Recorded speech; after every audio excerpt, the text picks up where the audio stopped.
Hello दोस्तों, उम्मीद करता हूँ आप सभी लोग काफ़ी अच्छे होंगे। तो दोस्तों, ब्रह्मांड और दुनिया इंसानों के लिए हमेशा से ही एक रहस्य का विषय रही है। आज इतनी वैज्ञानिक तरक्की के बावजूद भी हमारी दुनिया पर कुछ ऐसे रहस्य मौजूद हैं जिनका पता लगाना लगभग असंभव है।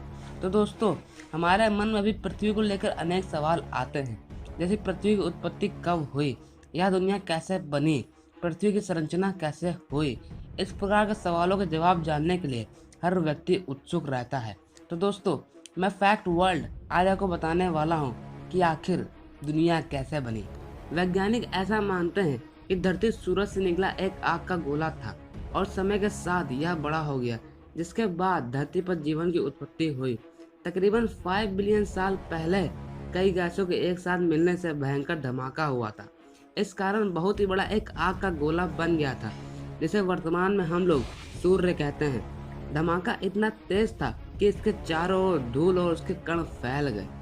गुरुत्वाकर्षण बल के कारण यह छोटे छोटे कण पत्थरों के टुकड़ों के रूप में बदल गए और इसके कई वर्षों के अंतराल के बाद यह छोटे छोटे कण आपस में जुड़ने लगे।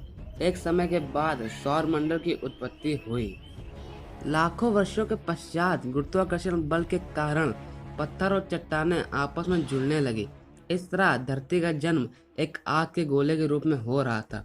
वैज्ञानिक अवधारणा के मुताबिक 4.55 मिलियन वर्ष पहले पृथ्वी का तापमान तकरीबन 1200 डिग्री सेल्सियस था, जो कि आपको क्या किसी को भी पिघलाने के लिए काफ़ी होगा।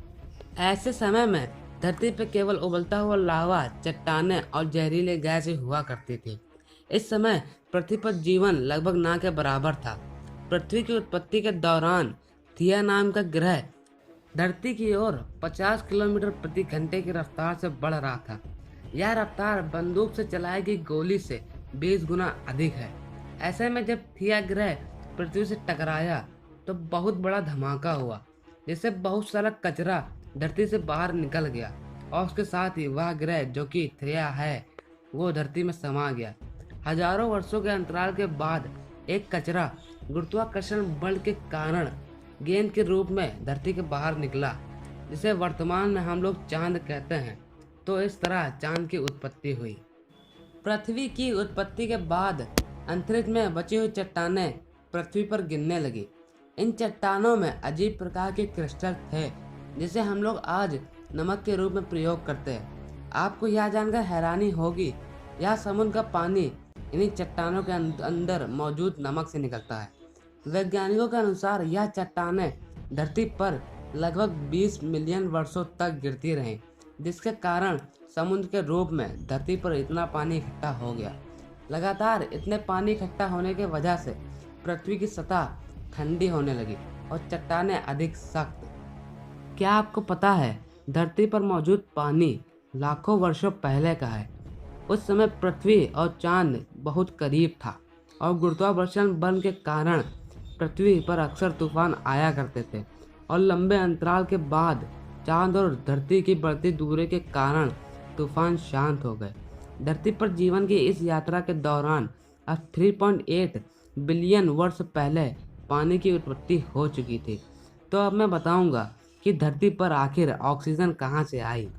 धरती की उत्पत्ति के दौरान जब समुद्र की निचली सतह पर पौधे और पत्ते उग रहे थे और इन्हीं पर जीवित बैक्टीरिया पैदा हो रहे थे। वैज्ञानिक भाषा में इसे स्ट्रोमेटोलाइट कहा जाता है। ये अपना भोजन सूर्य की किरणों से बनाते हैं और इस प्रक्रिया को वैज्ञानिक भाषा में प्रकाश संश्लेषण कहते हैं। प्रकाश संश्लेषण प्रक्रिया में सूर्य की किरणें कार्बन डाइऑक्साइड और पानी को ग्लूकोज के रूप में परिवर्तित कर देती हैं। इसके पश्चात उत्पादक के रूप में ऑक्सीजन गैस उत्पन्न होने लगी, जो कि मनुष्य के लिए प्राणवायु के रूप में जानी जाती। लंबे समय के बाद ऑक्सीजन गैस समुद्र की सतह पर आने लगी, जिससे कि जीवन संभव हुआ। वैज्ञानिकों के अनुसार 2 बिलियन वर्ष पहले पृथ्वी पर ऑक्सीजन का स्तर बढ़ता रहा और साथ ही पृथ्वी की घूमने की समय सीमा भी कम हो गई। वर्तमान की तुलना में 1.5 बिलियन वर्ष पहले एक दिन तकरीबन 16 घंटे का होता था। धीरे धीरे समय के साथ समुद्र के नीचे की सतह बड़ी बड़ी प्लेटों में तब्दील हो गई। और लावे ने धरती के ऊपर की सतह को गतिमान कर दिया। ऐसे में पृथ्वी की सभी प्लेटें आपस में जुड़ के एक विशालकाय द्वीप बन गया। इस प्रकार से धरती का पहला सुपर कॉन्टिनेंटल रोडिनिया लगभग 400 मिलियन वर्ष पहले तैयार हुआ।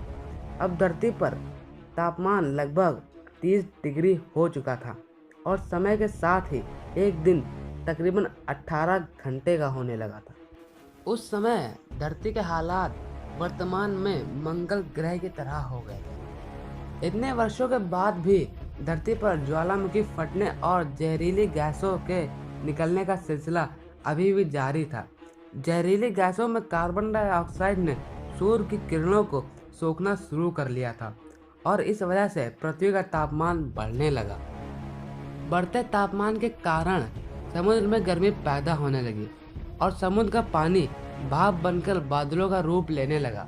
साथ ही कार्बन डाइऑक्साइड गैस के साथ मिलकर अम्ल वर्षा यानी कि एसिड रेन होने लगी और कुछ हजार साल पहले धरती का तापमान घटकर 50 डिग्री हो गया और अब दिन लगभग 22 घंटे का होने लगा था।